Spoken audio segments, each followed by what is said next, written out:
তার আসল নাম অলোকেশ লাহিড়ী। জন্ম জলপাইগুড়ি জেলা, 1952 সালে। ডাকনাম ছিল বাপি, রেখেছিলেন এক আত্মীয়া। কে জানতো একদিন এই নামেই বিশ্ব কাঁপাবেন তিনি। বাড়িতে সঙ্গীতের চর্চা ছিল ছোটবেলা থেকে। বাবা অপরেশ লাহিড়ী আর মা বাঁশুরী লাহিড়ী দুজনেই বাংলার সঙ্গীত জগতে ছিলেন পরিচিত নাম। গানের হাতেখড়ি পরিবারে। মাত্র 19 বছর বয়সে মুম্বাই পাড়ি দেন গায়ক। ইচ্ছে সুপ্রতিষ্ঠিত হওয়া, চোখে সোনালী স্বপ্ন।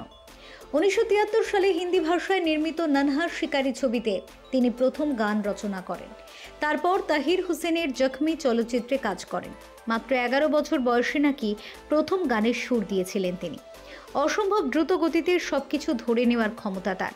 বাংলা ছবি দাদুতে 1972 সালে সুর দেন। এহেন কিংবদন্তি গায়কের জন্মদিনে তাকে শ্রদ্ধা জানাতে বিশেষ উদ্যোগ।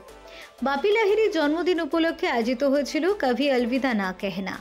আয়োজনে দ্য ড্রিমার্স ও হৈমন্তীর কণ্ঠে। গানে ছিলেন হৈমন্তী রায়, গানের গল্পে ছিলেন সতীনাথ মুখোপাধ্যায়। কলকাতার উইস্টম ট্রিতে বাপি লাহিড়ীর মেলোডিয়াস কম্পোজিশন নিয়ে আয়োজিত হয়েছিল এদিনের স্মরণ সন্ধ্যা। আজকে আমার একটি সংস্থা আছে হৈমন্তীর কণ্ঠে, তো সেই সংস্থার আয়োজনে প্রখ্যাত গায়ক, সঙ্গীত শিল্পী যেমন তেমন তিনি সঙ্গীত পরিচালকও বটে, আমাদের অত্যন্ত প্রিয় মানুষ বাপ্পি লাহিড়ী। গতকাল তার জন্মদিন ছিল। তো সেই মানুষটি তো মানে অনেক অনেক গান যেমন সৃষ্টি করেছেন, সুর দিয়েছেন। তো সকলেই ভাবে বাপ্পি লাহিড়ী মানেই ডিস্কো কিং, কারণ ডিস্কো ডান্সারের পরে তার নাম বেশি ছড়ায়। কিন্তু এই ধরনের গানের বাইরেও তিনি যে অসম্ভব সুন্দর নানান মেলোডিয়াস সং, যা আজও আমরা ভুলতে পারি না, সেসব গানের সুর সৃষ্টি করেছেন। তো সেই ধরনের গানগুলোকেই আজকে আমরা বেছেছি এবং আমি প্রধানত সেই গানই শোনাবো। এবং তার সম্পর্কে বলবেন আজকে যিনি, তার কথা আর কি বলবো, তিনি সতীনাথ মুখোপাধ্যায়, আমাদের অত্যন্ত প্রিয় শ্রদ্ধেয় মানুষ।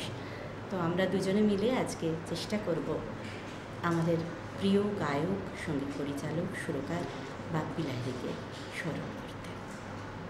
তো সেই উপলক্ষে আমরা আজকে উইজডম ট্রি ক্যাফে সেখানে চলে এসেছি। মোটামুটি একটু পরেই অনুষ্ঠান শুরু হবে। আমার সঙ্গে যন্ত্রসঙ্গীতে কিবোর্ডে থাকবেন তনা, সুব্রত, আর গিটারে পার্থ। আর এই পুরো অনুষ্ঠানে মিডিয়া পার্টনার হিসেবে আমার প্রচারের দিকটা যারা দেখছেন, দ্য ড্রিমার্স, তাদের কাছে আমি কৃতজ্ঞ। এবং ফ্রেন্ডস এফএম যারা প্রচার করছে, মানুষের কাছে পৌঁছে দিচ্ছে আজকের অনুষ্ঠানের খবর, তাদের কাছেও কৃতজ্ঞ। নমস্কার, সকলে আসুন, শুনুন। আর সুরের সঙ্গে সঙ্গে সেই মানুষটিকে আজকে আমরা মনে করব কিছুক্ষণের জন্য। বাপ্পি লাহিড়ী আমাদের গানের জগতে একটা সেন্সেশন, কোনো সন্দেহ নেই, এবং সর্ব অর্থে সেন্সেশন। যে তার তৈরি গান 70-এর দশক থেকে শুরু হয়েছে, তার মানে 50-55 বছর হয়ে গেল। এখনও কিন্তু সেই গান আমাদের দোলা দেয়, এখনও সেই গান আমাদের মনে পড়লে একটা ভেতরে ভেতরে সেন্সেশন ফিল করি। 70-80 দশকে একটা ওয়েস্টার্নাইজড কালচার ভীষণভাবে আমাদের ওপরে, আমাদের জনজীবনে, আমাদের কালচারের ওপরে প্রভাব ফেলছিল ভীষণ করে। এটা হতেই পারে, কিন্তু সেই সময়টাকে ধরে, সেই সময়কার ইউথ যারা, তাদের মানসিকতাকে ভেবে নিয়ে মিউজিকেও একটা রেভলিউশনারি চেঞ্জ কিন্তু এনেছিলেন বাপ্পি লাহিড়ী।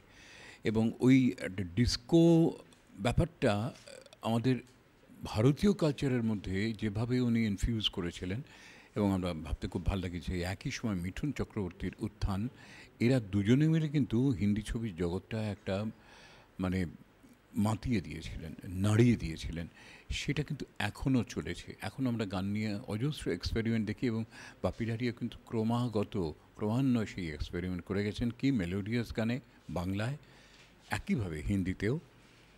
এবং লোকে তো ছবি ভুলে গেছে, কি দেখেছিলাম ভুলে গেছে, গানটা কেমন রেখে দিয়েছে। এরকমই অজস্র গানের স্রষ্টা বাপ্পি লাহিড়ী। আজকে উইজডম ক্যাফেতে আমরা তাঁকে একটু স্মরণ করব। তার জন্মদিন 27শে নভেম্বর। নর্থ বেঙ্গলের ছেলে, এটা যারা উত্তর বাংলা তাদের কাছে খুবই গর্বের। উত্তর বাংলা মানেই একটা লোকগানের আধার, সেটা বাপি লাহিড়ী সব রকম ক্লাসিক্যাল, লোকগান, আধুনিক গান, পাশ্চাত্য সঙ্গীতের প্রভাব সব কিছুকে মিলিয়ে নিয়ে একটা নিজস্ব নতুন ধারা তৈরি করেছিলেন এমনভাবে যে আমরা 50 বছর পেরিয়ে যাওয়ার পরেও সেই গানগুলো নিয়ে কিন্তু খুব গৌরবের সঙ্গে, আনন্দের সঙ্গে আলোচনা করতে পারি, ভাবতে পারি। আড্ডায় আড্ডায় সেই গানগুলো ফিরে ফিরে আসে। তো সেরকমই কিছু গান নিয়ে আজকে বসবেন হৈমন্তী রায়, আর আমি একটু একটু এই গানের গল্প বলবো। সুদীপ্ত আমাকে বললো যে এরকম কাজ তো তুমি করতে ভালোবাসো, তুমি চলে এসো। তো ব্যাস সন্ধ্যেটা আমরা এই ক্যাফেতে বসে একটু ব্রডার ওয়েতে আড্ডা মারবো আর কি। আর আমাদের সামনে থাকবেন, স্মরণে থাকবেন বাপি লাহিড়ী তার সঙ্গীত সম্ভার নিয়ে। ফিউরো রিপোর্ট, চ্যানেল 10।